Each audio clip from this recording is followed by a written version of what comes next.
some whoppers themselves. So, of course, remains to be seen if this is a good sea change in NAS to account for the fact that, yeah, scientists themselves have done a fair amount to lose trust. She doesn't get into specific critiques, which I would have liked to see her get into. She doesn't do it, but she's getting close, and I do appreciate that.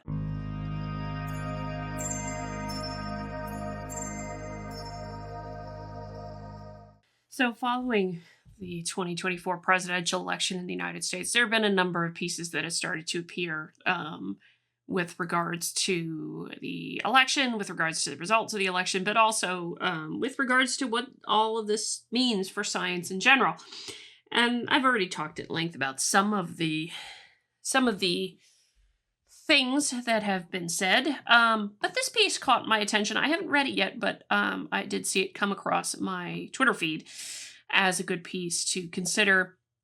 This is written by Marcia McNutt, who is the president of the National Academies of Sciences, Engineering, and Medicine, which is a pretty high and mighty group, as it were. So I thought it would be a useful thing to read through. She writes, "Science is neither red nor blue," writing in Science magazine. Long before the November 5th U.S. presidential election, I had become ever more concerned that science has fallen victim to the same political divisiveness tearing at the seams of American society. This is a tragedy because science is the best, arguably the only, approach humankind has developed to peer into the future, to project the outcomes of various possible decisions using the known laws of the natural world. Now, what she's getting at here is a lot of scientific theories gain their credibility by not just putting forward the theory of this is, physically how these things are related to each other, but transitioning to, okay, we see this thing is going to happen now. Based upon this theory, we predict this thing will happen or project this thing will happen. And if it comes to pass that it's so, then more weight is given to that theory of how the world works, or how specific parts of the world work. And if it doesn't come to pass, then it is laid to the side. Maybe it only explains part of the situation, or maybe it doesn't explain anything, all of those kinds of things. Since the founding of the National Academy of Sciences during the Civil War, the most divisive period in U.S. history, science and the NAS, of which I am currently president, has consistently served the nation, regardless of the political party in power. As the scientific community continues to do so now, it must take a critical look at what responsibility it bears in science becoming politically contentious, and how scientists can rebuild public trust. This is a woman who recognizes the issue that I know I've raised, I know others have raised, that there's issues with science becoming politicized. I would say mostly by activists masquerading as scientists, which is a different thing, but and another conversation that could get into that. But for now, let's continue. For starters, scientists need to better explain the norms and values of science to reinforce the notion with the public and their elected representatives that science at its most basic is apolitical. True statement. We're just about the truth. Don't really give a damn what narrative is involved. Careers of scientists advance when they improve upon or show errors in the work of others, not by simply agreeing with prior work. Whether conservative or liberal, citizens ignore the nature of reality at their peril. A recent example is in the increased death rate from COVID-19, as much as 26% higher in the U.S. regions where political leaders dismiss the science on the effectiveness of vaccines. Scientists should better explain the scientific process and what makes it so trustworthy, while more candidly acknowledging that science can only provide the best available evidence and cannot dictate what people should value. Now, this is key because one of the things I have noticed in the sort of follow the science kind of thing is when there is that narrative of follow the science, it's more so scientism than it is about science. And the reason I say that is scientism is the somewhat irrational philosophical belief that science can answer every question and solve all ills. Therefore, you don't need philosophy. You just need to do what science tells you to do. The truth is it can't. And I have said this with regards to Scientific American posts and Nature posts and other things, particularly when they start criticizing things like the Supreme Court, because, well, the Supreme Court's role is to answer legal questions, not scientific ones. Science can play a role in helping to answer those questions, but it does not have a say in what the legal ramifications are, i.e., for example, did a federal agency exceed its authority under the Constitution? That is a Supreme Court question. That is not a scientific question for anybody in the scientific community. Things like that. Science cannot say whether society should prioritize allocating river water for sustaining fish or for irrigating farms, but it can predict immediate and long-term outcomes of any allocation scheme. Science can also find solutions that avoid the zero-sum dilemma by finding conservation approaches to water management that benefit both fish and farms. That's exactly the kinds of things science is supposed to help out with. In addition, the National Academies of Sciences, Engineering, and Medicine need to examine how scientists may have contributed to the polarization of the use of science. Although scientists must never shirk their duty to provide the foundation of evidence that can guide policy decisions and to defend science and scientists from political interference, they must avoid the tendency to imply that science dictates policy. It is up to elected officials to determine policy on the outcomes desired by their constituents. It is the role of science to inform these decision makers as to whether those desired outcomes are likely to result from the policies being enacted. This is something that's key and a point to put in here. Absolutely. We don't want political interference. I don't want any presidential administration, anybody in Congress, any elected official telling me what I cannot focus on in research.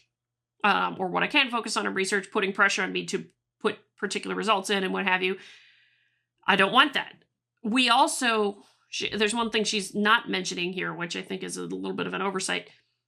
The AAUP makes this same distinction too, forgets this same thing too, in that sometimes the interference to push a particular thing can come from those in the community, not from the external political interference that she's most likely thinking of when she writes this. That is something that is not getting talked about as much as it should in here. Or in a lot of scientific pubs, I don't think, but I could be wrong. Point me to it if I am incorrect. The scientific community must also better recognize that it may not be helpful to emphasize consensus in policy recommendations when the underlying values are not universally shared. For example, although science can affirm that climate change is happening and primarily caused by anthropogenic greenhouse gas emissions, science can only predict the outcome of the various policies that might be enacted to address the problem. It is up to society and its elected leadership to decide how to balance these options, including the use of renewable energy, climate adaptation, carbon capture, or various interventions that reflect sunlight back to space.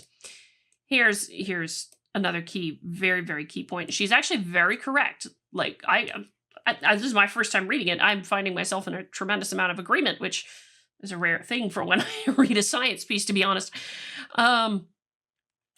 So it's fascinating because she's pointing to the exact thing. Science can tell you X, Y, Z thing. But science is somewhat myopic at times. We're so focused on our own specialization, you don't necessarily see anything others. But the point of a leadership role is that you do have to balance the multiple competing interests and the trade-offs that are there to come to the best possible decision that you can. Now, that may also mean that it's not the most scientific decision, to be entirely honest. It's not the most scientific decision, perhaps quite a lot of the times, but it's the best that you could get. Likewise, for those competing interests, well, it's not going to satisfy absolutely everything what a good leader has to do, but it's going to be the best that you can get. And that is different. That goes, again, against the scientism kind of thing where the science should dictate everything. It can't. It absolutely cannot dictate everything because there is different competing values, different trade-offs and objectives here that we have to manage and deal with as a society. And of course, in our elected leadership, trying to manage those things, or so we hope, right?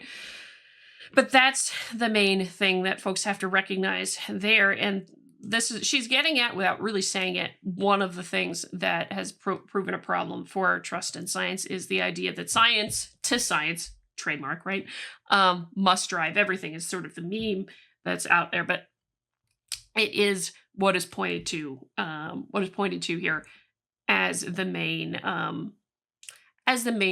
problem. The science can't solve everything, as it were. So, last month, the NAS Council issued a statement reaffirming its core principles of objectivity, independence, and excellence. This commitment requires including viewpoints far beyond just those of academia and the National Academy's advisory committees. Building trust will require more active listening to affected communities. For example, farmers, fishermen, and conservationists in the water example above. At the same time, the scientific community must fight scientific myths and disinformation as though lives depended on truth and trust, because they do. This is a true point. I would also ask her, the question is, how the heck are you defining myths and disinformation? Because there are tremendous number of ill actors, which also cause some of the distrust, that are saying basically anything they disagree with is misinformation. That is a problem here. So just to make a point there, the public and policymakers can discuss and debate how to respond to the myriad challenges that confront society. But these deliberations need to be informed by objective, dispassionate evidence that only science can provide. To that end, NAS stands ready, as it always has, to advise the incoming administration. The right attitude, to be honest. When it comes to the administration, she may not have voted for Trump, but it doesn't matter to her, because science has got to do what science has got to do in advising administrations, as it were. So, pretty balanced piece, actually. I'm not complaining at all in the slightest of that one. But yeah, I don't think I have much to say, much more to say with this. It's actually a very balanced piece. It's very promising if it's coming from the president of NAS, actually, because NAS has produced some whoppers themselves. So, of course, remains to be seen if this is a good sea change in NAS to account for the fact that, yeah, scientists themselves have done a fair amount to lose trust. She doesn't get into specific critiques, which I would have liked to see her get into. She doesn't do it, but she's getting close, and I do appreciate that. Let me know what you think. Hit the like button on the way out the door, comment on the video, share the video, subscribe to the channel, all that lovely good jazz. Until next time, I'm Adrian. May you stay curious.